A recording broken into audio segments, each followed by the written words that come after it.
FP&A is the part of the CFO organization that provides actionable intelligence for where you're going to put your next dollar of capital. How would you define great FP&A? What does that look like? It's creating value through decision support, capital allocation, and performance management. What are you hearing from finance leaders around generative AI? Everybody is still wondering what it looks like. When the CEOs looked around and boards looked inside the company and they said, who inside the company is focused on value? It was the CFO. Imagine if you're the CFO and you said, I'm not going to use these great tools at my disposal. I'm not going to focus on value. I'm going to focus on the historical part. Well, what you're doing is you're limiting how much the company can grow. One piece of advice to our audience: to be a better business partner. I had a boss who said this to me. He said, don't be a point, be a...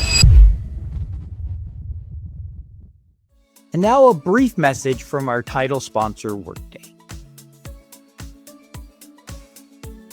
Are you looking for an EPM solution that will give your business the agility, connectivity, and scalability it needs to succeed? With powerful AI, Workday Adaptive Planning delivers insights that help you make better decisions faster. Our advanced data visualization and powerful reporting tools make it easy to elevate your budgeting, planning, and modeling. See it for yourself at www.workday.com. Hello, everyone. Welcome to FP&A Tomorrow, where we delve into the world of financial planning and analysis, examining its current state and future prospects. I'm your host, Paul Barnhurst, aka the FP&A guy, and I'll be guiding you through the evolving landscape of FP&A. Each week, we're joined by thought leaders, industry experts, and practitioners who share their insights and experiences, helping us navigate today's complexities and tomorrow's uncertainties. This week, I'm thrilled to be joined by Bryan Lapidus. Bryan, welcome to the show. Paul, great to talk to you as always. Yeah, really excited to have you. I know you just finished an overseas trip and excited to chat with you. Maybe we'll get to hear a little bit about that as we go through things. Sure. All right. So just to give a little background on Bryan, Bryan is the director for AFP. He is the crazy guy who helps with the conference every year. And if you see him by Wednesday of the conference, he looks like he needs a week vacation. He spent his career in FP&A, did an MBA from NYU, did an undergrad history degree, which we might ask him about, and worked for a number of different companies in senior roles in FP&A. So let's start with this question. If you had to define FP&A and you only had one sentence to do it, how would you define it?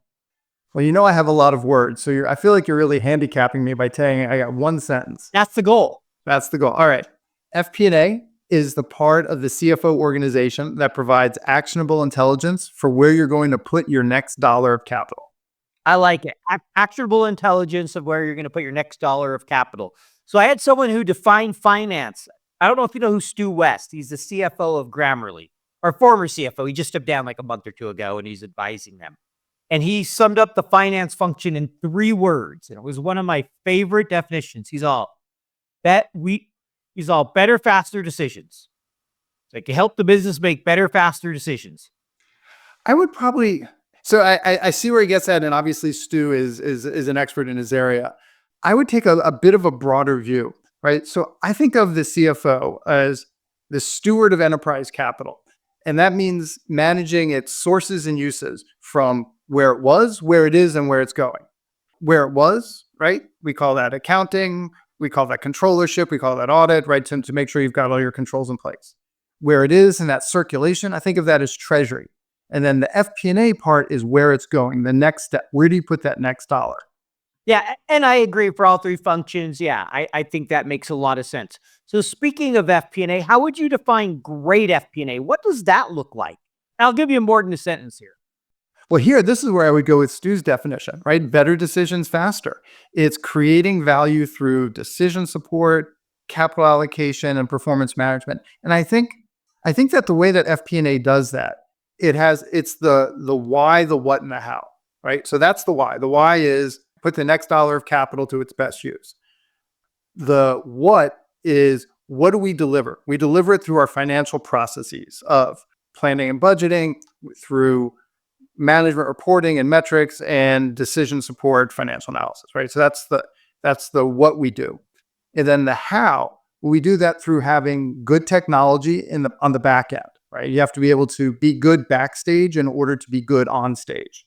And then the other how is our people, right? You have to have people who have the psychological safety to question, to search, and to seek out, who have the growth mindset to experiment and try different things, who have the training to be good at their job. And yeah, I think that's it. That's the why, the what, and the how of FP&A.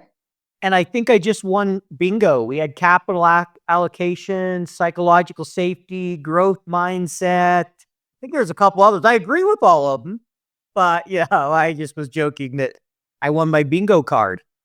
But that's why it's so hard to find a great FP&A person, right? It's a little bit of, you got to know a little accounting, and you got to know finance, and you got to know economics, and you got to know how to communicate and business partner. You've got to have the tech, right? It's hard to find all of that. I've had members of my advisory council tell me that it's a little bit like an apprenticeship in order to get good at the different areas. Or you build a team, and the team has that expertise, and you can pull the team together to tap into that. I agree. I mean, it's hard enough to be really good technically and soft. And what we're seeing is FP&A being asked more and more, right? More strategic. You're seeing more kind of data science stuff being asked sometimes. Be more commercial.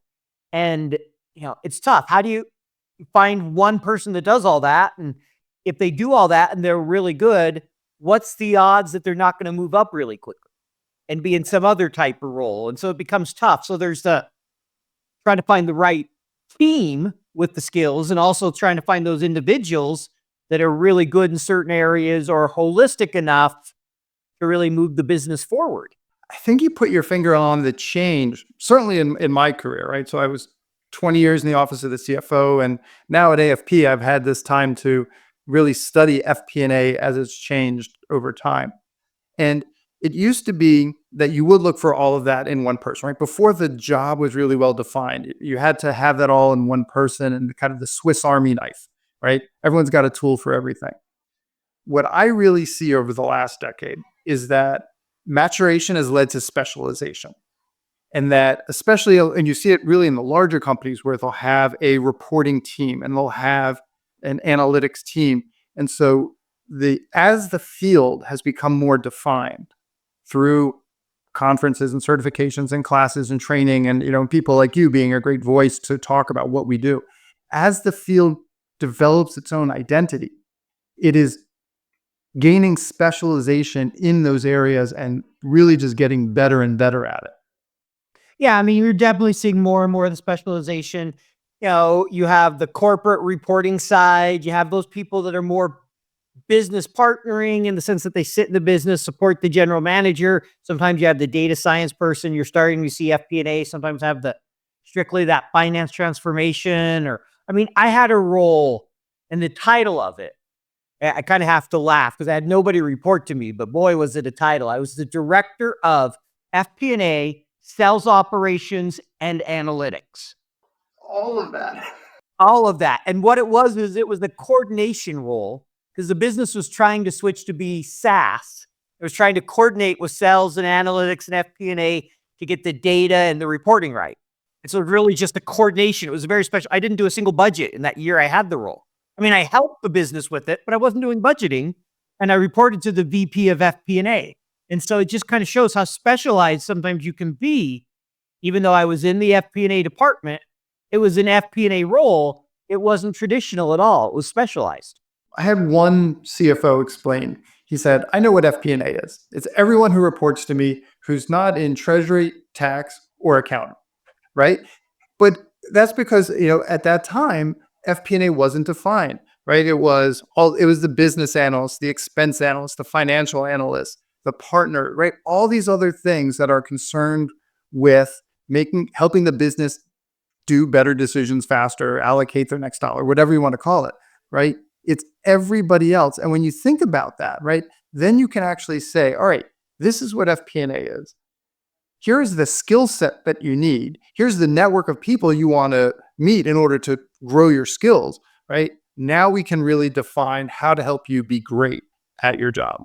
Yeah, and I think for many years it's really difficult to define what is an FP&A. I think we've done a good job now of defining the core, but there's still go company to company. Does RevOps sit in FP&A? Well, many smaller companies, often it does. Sales commissions, or they calculate so many little edge cases. But I think we've at least got the core well defined at this point. Your thoughts? Would you agree with that? Spot on, spot on. Couldn't have said it better.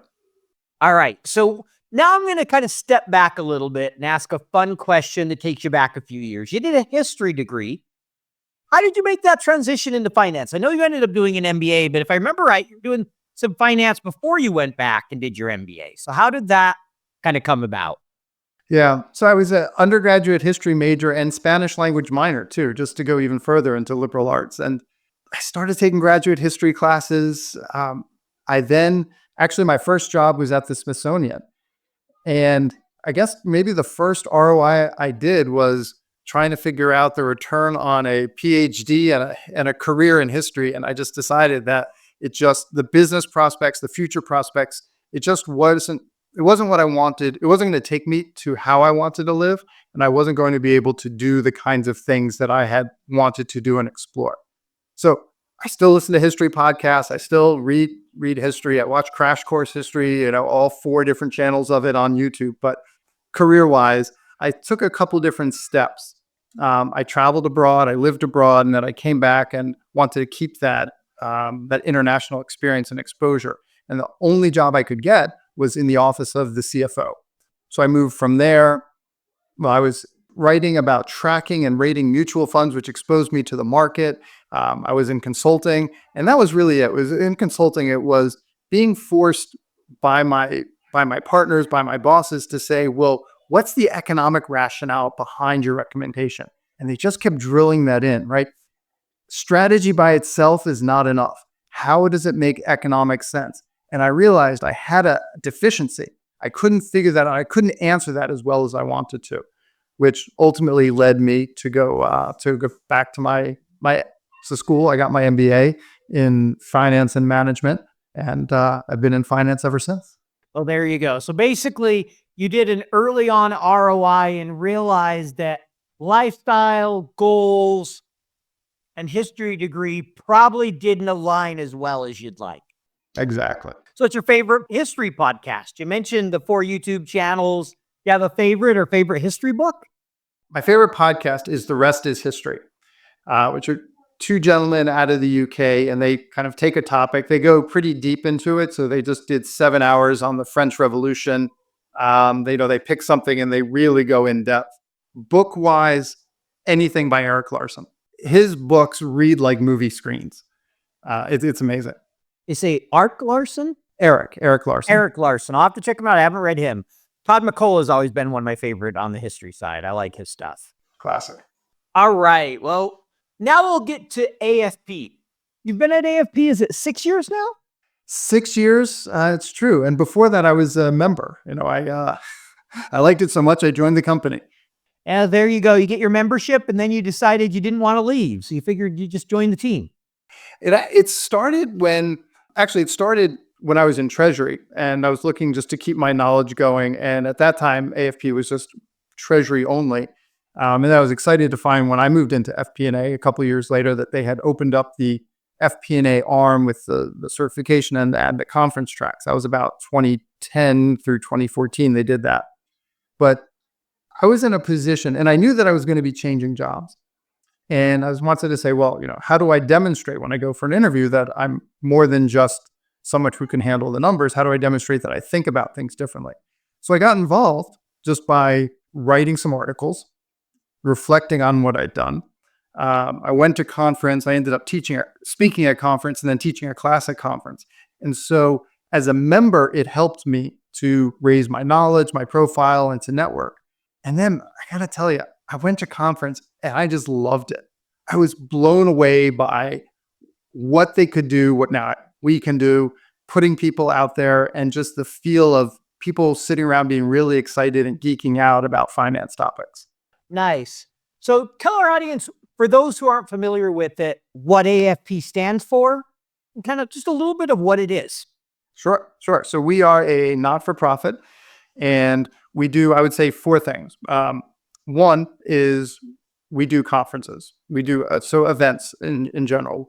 We just had our largest conference, and I believe it's the world's largest in the corporate finance space. We had almost 7,000 people, 130 educational sessions. We had Malcolm Gladwell as a keynote. We had 6 different keynotes. We were in Nashville, and it was amazing.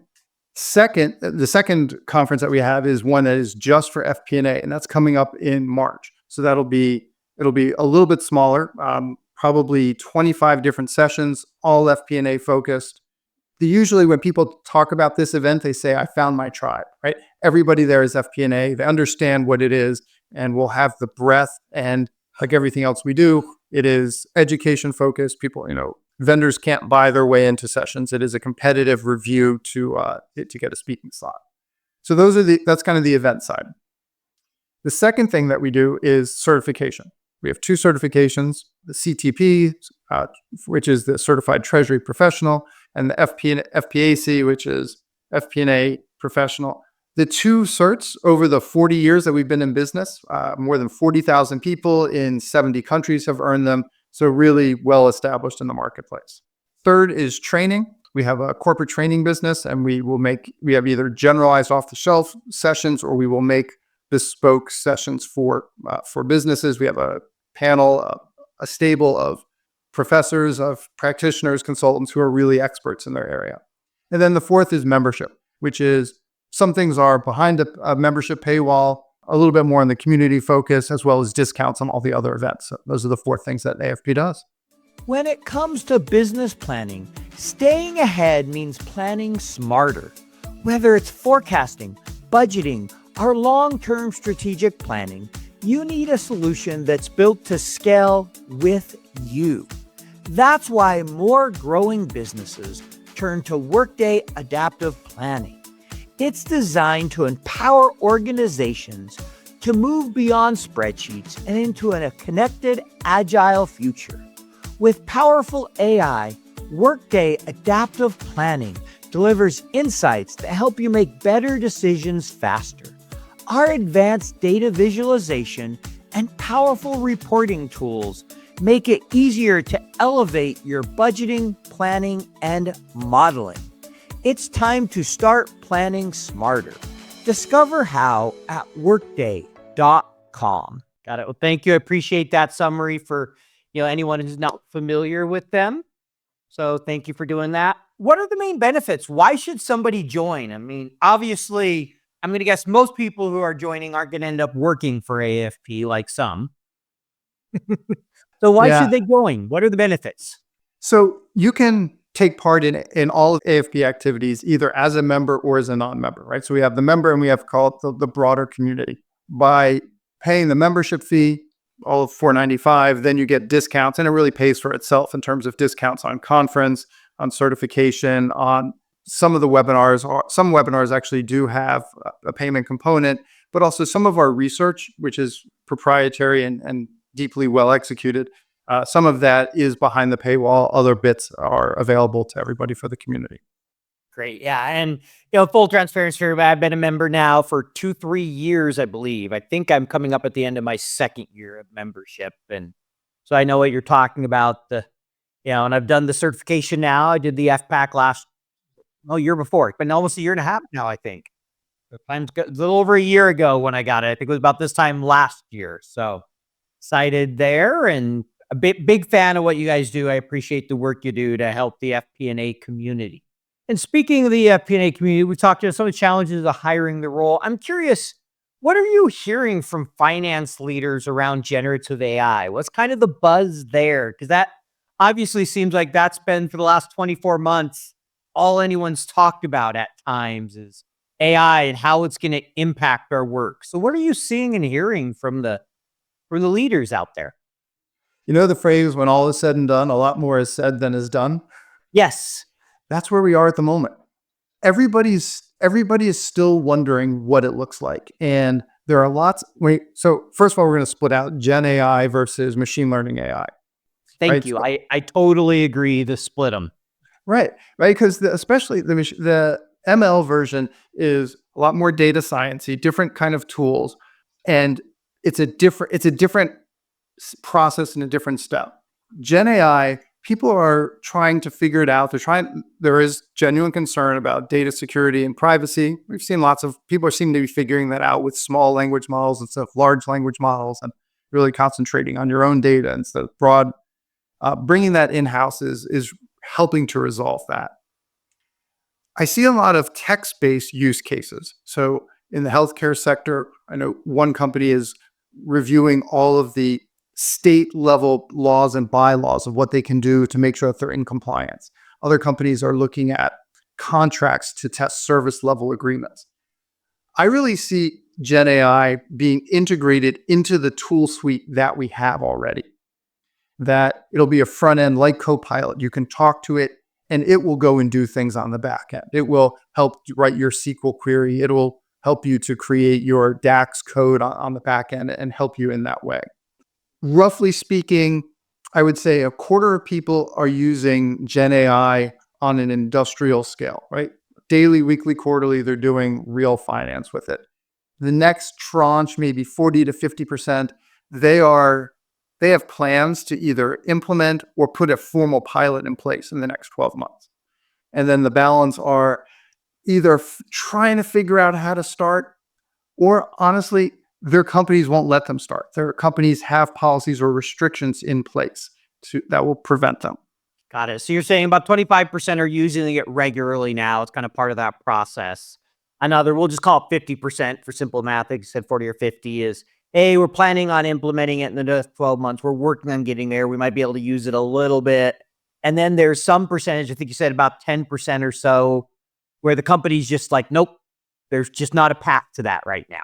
Yeah. So on the bell curve, right? So a quarter are your advanced users, about 50% are in the middle, light users are planning for the next 12 months, and then another quarter are on the back end, and they are somewhere in between. I don't know how to start, and my company won't allow me to use it at all. Sure. Early adopters, late adopters for whatever reason, and the typical bell curve in the middle. Amazing how that works, how often that is the truth. So any advice you'd offer to people listening and they haven't really got started? How should they think about getting started with AI? So the short answer is any way that you can. Any way that you can get on it, use it, experiment with it, break it, don't break it, right? Obviously, you want to stay within your compliance rules, but the first answer is to just get on board. Second is there's a little bit of a buy, build, rent. If you're not ready to buy it yet, you're not ready to create your own, or I guess if you're not ready to build your own, there are ways to buy it. And I think that we're going to see it becoming more resident inside software, right? So the software you already use is just going to have that as a layer. And I see this through all the EPM tools. All of them are saying they have Gen AI. Some are maybe fudging the definition a little bit and saying, well, we're calling it AI, but it's really automation. It doesn't matter that way. It is going to be built in to all the software that you have or that you will buy. So it's coming, and that's the easiest way for it to get there. And then the rent part is partnerships, working with vendors, bringing people on, contractors, support staff that can help you in the short term to bridge that. And that's how people are getting that familiarity until they can bring that resident skill set in-house. Yeah, and it's definitely a developing skill set. What does it mean to be an expert in Gen AI, right? Everybody's going to have a different opinion and different ways of using it. A couple things I think I like that you said there is, one, the software is integrating it. It's coming. Definitely some are fudging.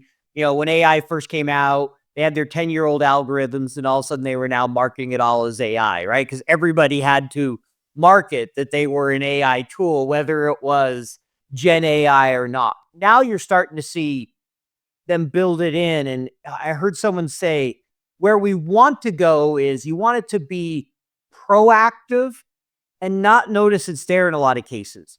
Okay, so I'm doing commentary. I saw a tool the other day. You could have it automatically tell you the what, like bring it up, and then you start adding your details. Just like, hey, write in the comment line, not off in some chat bot, but you can just have it, hey, tell me what happened here. And it brings it up. I've seen the other ones with early warning signals and different things to be more proactive. And that's what has me excited. When does it get to that point where it's kind of naturally built into the processes and it helps us be better throughout the day?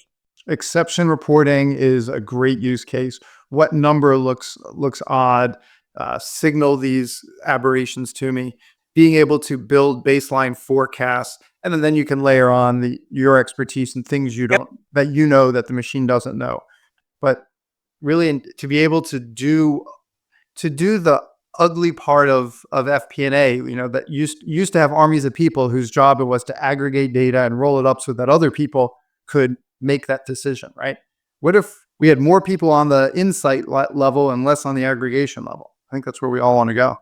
Yeah. And, I'll get your thoughts on this. I've heard of several people say this, and right now I agree. We'll see long term, but I'd love your thoughts. We're seeing with AI kind of two things happen. People, as Gen AI, a little bit more need as AI comes to be strategic, that thought leadership, that curiosity. But there's also going to be almost a little bit more of that citizen data scientist. And you'll be much more efficient and effective with a little bit of coding, like the fact that you can write Python code and you can do machine learning and so many other things. I start to wonder if we're going to see a divergence where there's almost a little bit more of technical skills needed and soft skills, but not the traditional technical and some of it. Like a lot of the Excel formulas, we'll just be able to use Copilot to write them. And a lot of things that we used to think of technical, a little almost more hard technical in some ways, to extend what we're able to do. Thoughts on that? I've heard that from a number of people, and I think it makes sense in a lot of ways. I think we're saying the same thing, right? So you have your data scientists, and I think we'll still need the data scientists because there's certain things that are just so advanced and require their expertise. But at the citizen data scientist level or the data engineering level, the ability to collect data from different areas, to find and dig and data mine for you, that you can ask the computer to go and do that, and it will come back, and you won't ever have to write the SQL code. It'll simply execute the SQL code based on what you have said. I think that's where we're going. Yeah, that's partly what I'm getting, where I'm getting at too. I agree. There'll always be a level of complexity. You'll need that, right? Data scientist and the really senior person. But I also think FP&A people that learn some basic coding, like Python, to be able to run some basic machine learning, or SQL to be able to, because anyone who understands the basics, I've found is much more effective with Gen AI. Like if I know Excel well, I can get a lot more out of Gen AI than somebody that knows nothing about Excel and just hopes the formula's right. So I almost feel like there'll be a need to be a little more technical than what we see today with Gen AI. And I'm curious your thoughts on that for the average FP&A person. So there is a lot of hand wringing in the community about this question. And I know, that's why I'm asking it. Right? It's, yeah, you and everybody else, right? If the Gen AI will help you to do those simple things, then how do you learn the complex things if you've never learned the simple things? I don't have a good answer to that other than we will adapt because we always have, right? Nobody's using the loom now to weave their own fabric. Somehow we're all still getting clothed. I've heard this question over the years. If certain jobs get outsourced, then how do we build our finance staff to be able to do those basics, right? If nobody's doing the asset, the credits and debits, then how can you possibly get to the next level of account accruals? Well, somehow we all keep getting there. So I can't say how we're going to get there, but I do believe that we will learn to let go of the basic building blocks in order to be able to do more of that middle level. And maybe, I understand your point. Knowing Excel helps you to ask the question of what to build. I don't know. Maybe it's too much faith, but I think we're going to get there. I believe we'll get there. It'll be fascinating to watch. And I think everybody's trying to figure out what it all means. And if I had a crystal ball and could forecast it accurately, as I always like to say, I'd be sitting on a beach somewhere because I would have made a fortune at the stock market if I could forecast that accurately. Yeah. You would own the beach. I'd own the mountain. I'm a mountain person instead of the beach. Right. No beaches here in Utah. All right. So we covered the Gen AI. I want to go in a little bit of a different direction for a few minutes. I get asked regularly about the FP&A certification, along with other certifications, what people should do for their career. So talk a little bit about who is the FP&A certification for? Who's kind of the target student for that? The FPAC works on both sides of the desk. If you're the applicant, right, if you're the person who's earning the cert, it does two things. It signals your interest in this area. I want to do this. I want to build my career here. Just like anything else, it says, like a degree, I want to be here. I want to be great at what I do. And then it also signals a certain level of rigor and preparation, right? The certification is 2 exams. It is rigorous. I mean, this, the pass-fail rate is on par with the CPA and the CFA. From the other side of the desk, if you're an employer, when you're evaluating candidates, you're looking at people and you're trying to distinguish. The FPAC tells the employer, the hiring manager, that this person has done the work and they know this much, right? It's a guarantee, a security blanket that they know this much. I should add one other thing, which is our survey research shows that the other advantage of earning the FPAC is you get paid more, anywhere from 6 to 14%, depending on which level in the organization you are. But there is a distinct salary increase for people who have the certification over those who don't. FP&A guy here. Today, I want to talk about the FP&A guy's ultimate FP&A course bundle. This bundle includes over 10 hours of content recorded by Ron Montero and myself, many templates, and great lessons to make you a better FP&A professional. The content includes FP&A business partnering, how to manage tough conversations, build world-class relationships, and hold the business accountable.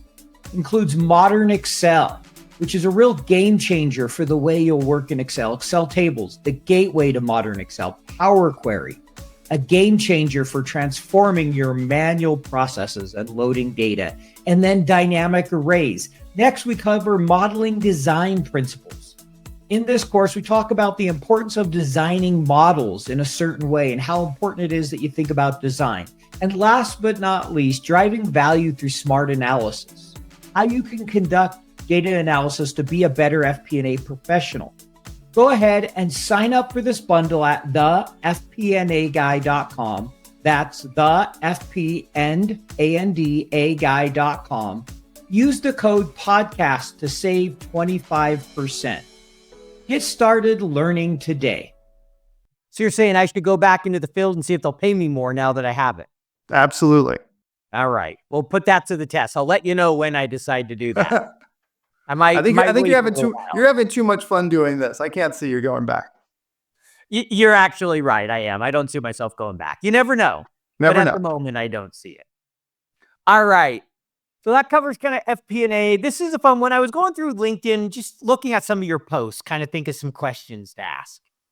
And one of them I liked and I want to talk a little bit about. Not so much FP&A, but you did a post on the difference between what you called a control-focused CFO and value-creating CFOs. And you had some research that you pointed to in the article. Can you maybe talk a little bit about that, the difference between them, and why those two? Why did you kind of focus on that comparison?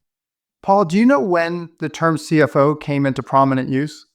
I'm guessing early 1900s. I don't know. Not even close. But you would think so, right? Because of so much of the management science that came out in the 1920s, and then the Frederick Taylor and time and motion studies, right, and the professionalization. So I looked at some research from the University of Chicago, and they charted 400 plus large companies and when they actually started using the term CFO. And you can see the graph that before 1970, it was right around 1. By the time you get to the 1980s, the number had jumped and continued to climb until by the time you got to about 2000, almost everybody had used it. So from somewhere between 1970 and 2000, suddenly everybody had a CFO. So the question is, what changed? And I think there's really 3 things that changed. One is we got more tools. We had the capability to do things we couldn't do before. The data revolution, right? All of that, which clearly we're still living in. Yes, without a doubt. Number 2, complexity and sophistication. The world became a lot more complex, whether it was FX rates or the international trade the globalization really ramped up. And there's a great quote from the Disney CEO. He said, somebody has to be able to explain to the business what all these impacts in the world mean financially. How do we make a decision if we don't know what exchange rates are, or the change in tax policy that was happening in the late 70s? And he goes through a whole list. Somebody had to do that. That somebody was finance. And the third was the focus on value, the focus that a company is creating value. What you think about it today is the future benefits, the cash streams, its ability to deliver on its mission. And when the CEOs looked around and boards looked inside the company and they said, who inside the company is focused on value? It was the CFO. And so a lot of that Wall Street financial acumen, the barbarians at the gates, right? All of that was brought inside. So, and we see that today where heads of other departments are coming to the CFO saying, be my partner. How do I add value on this decision? Help me make my next decision, right? All those things we talked about at the top of the pod. Well, imagine if you're the CFO and you said, I'm not going to use these great tools at my disposal. I'm not going to interpret and what everything in the world means, and I'm not going to focus on value. I'm going to focus on the historical part, the control part. Well, what you're doing is you're limiting what services you can bring to the company. If you say my job is financial control, you are limiting what the CFO can do. You're limiting how much the company can grow. And honestly, you're limiting what everybody in the finance organization can do, right? Because at that point, you are honestly a tax that is being administered to the P&L of every other business. It's incredibly important. I'm not denying that at all. But the rest of the business sees you as a small player in what they're trying to do. By contrast, if you're a value-focused CFO, you're thinking that you're bringing financial and quantitative models and rationale to the rest of the company. You're aiding in their growth. You're helping make their decisions. Your success is their success. That means that you can create value for them. You now have a different and a larger role. You're using those three forces to make the company better and creating a more exciting career path for you and everybody else in the finance organization. Fascinating. I had no idea that it was the 70s that you really started hearing the CFO term. I would have never guessed. I've never researched that. That is fascinating. It also gives you a sense of how fast the job is changing, right? I mean, this is for some of us who are on this pod, right? This is within our lifetimes, right? That this role came and it's still evolving and it's still changing, which is also important to think we're not done changing and we don't know where the CFO is going, but we have a role to play in helping to shape that. Yeah. No, and I've heard people, I had someone on a podcast that says, CFO in many ways is almost becoming the business intelligence officer in the sense of data. Or you hear chief value, these different terms and different ideas. You hear some people say, hey, FP&A is eventually really going to be under the office of the CEO. I know a guy that's where they put it. They're planning and analytics directly under the CEO instead of the CFO. So it'll be interesting to see how it develops. But one thing I love is the term value creation. Because you see from time to time this argument on LinkedIn. Hey, we should be viewed as a revenue generating cost center. No, we don't generate revenue. We can be a value creation cost center. And I usually like to distinguish these two. So I really like to use that term. Because that's a big one I use a lot is, we're value creation and we can help the business create more value. That may be revenue. That may be expenses. That may be better capital allocation. That can mean lots of different things, but it's all helping the business be healthier financially. Define what the value is and help the business meet that. We talked earlier about the CFO's focus on capital. And so when you talked about should FP&A be the business analytics hub that reports directly to the CEO, I think that focus on capital is how you work for finance, right? If you report to the CFO and you're making decisions, that's great. You're a data analytics, you're a decision shop. The key element is if you report up to the CFO, you are concerned with company capital. There's data analytics everywhere. And you know what? Everybody does planning, right? Planning happens in supply chain and planning happens in marketing. If you work for the CFO, you also do planning, but it's with that basics of sources and uses of capital. And that's how you're in the role. Yeah.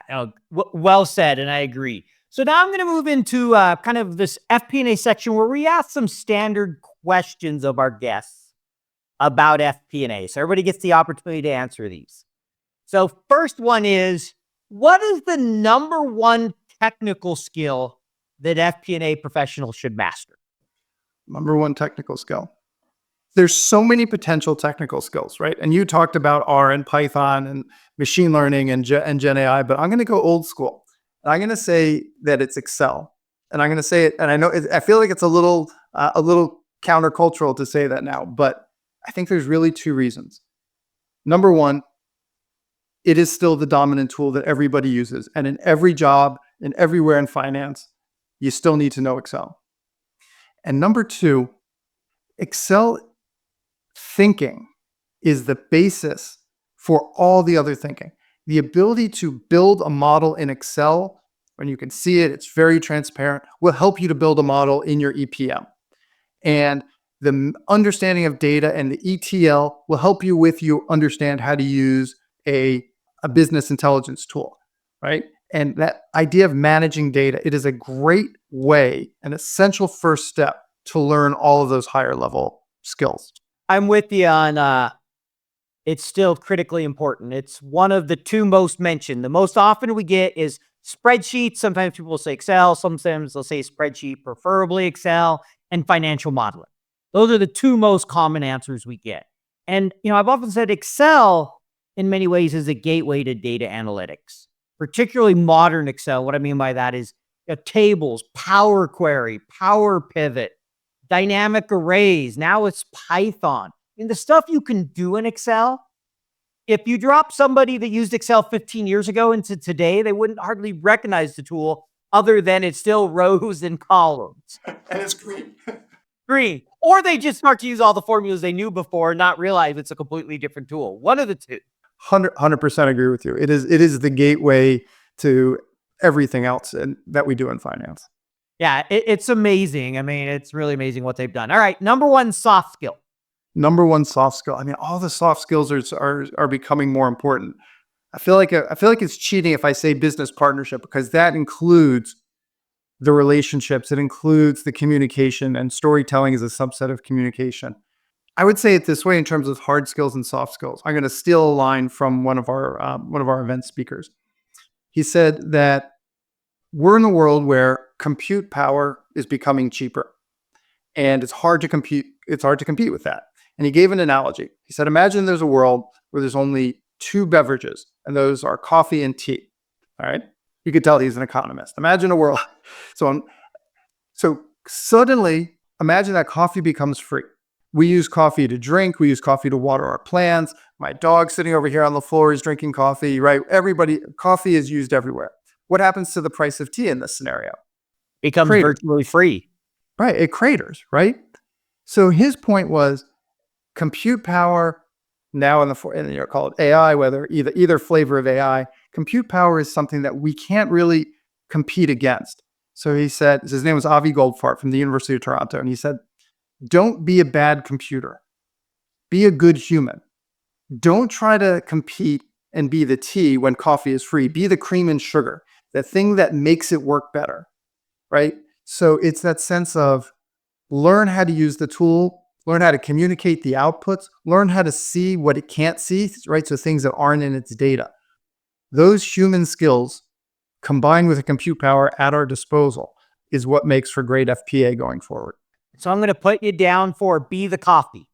No, not the coffee. Be the cream and sugar that makes the coffee better. Got it. So I'm going to put cream and sugar. And speaking of coffee, if you get the chance, you know who Damon West is? The coffee bean parable. I won't go into it. We don't have time to run through it, but I'll tell the audience too. You get a chance to read about that and his story.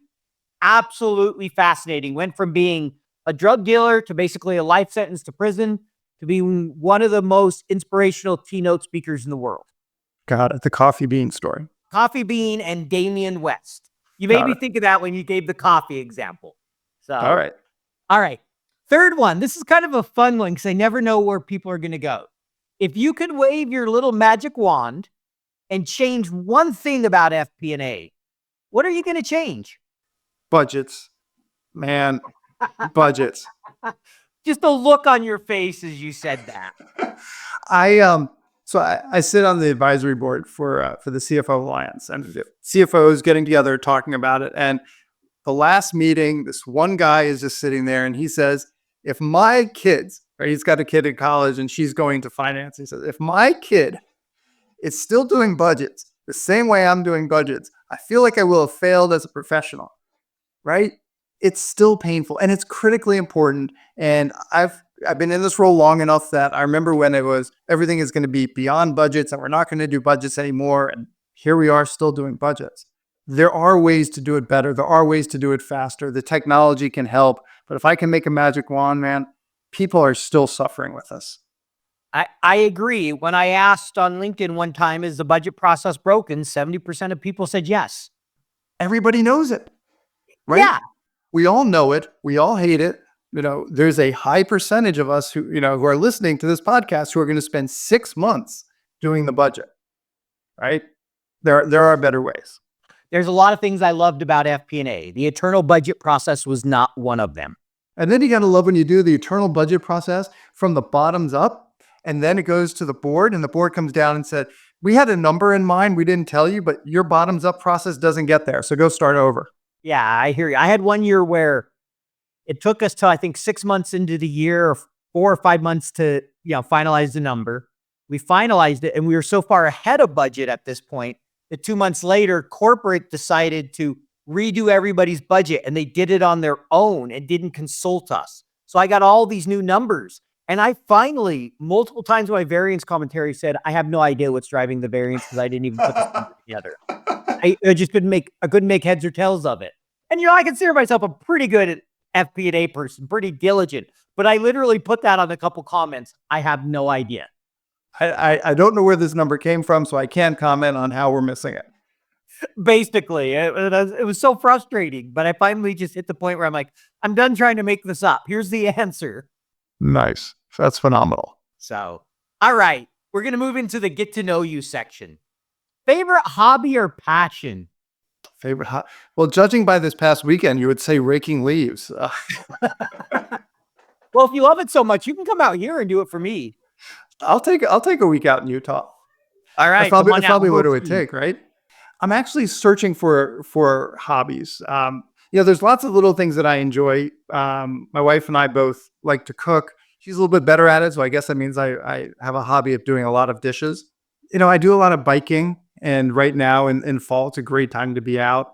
But I'll be an empty nester starting next year, so I'll have time to explore more hobbies. So ask me a year from now, and I'll have a better answer. All right, we'll check that out. One book you'd recommend to our audience? I'm going to stick with anything by Eric Larson. Devil in the White City, about the 1893 World's Fair in Chicago, is unbelievable and like sweating edge on your seat, historical truth.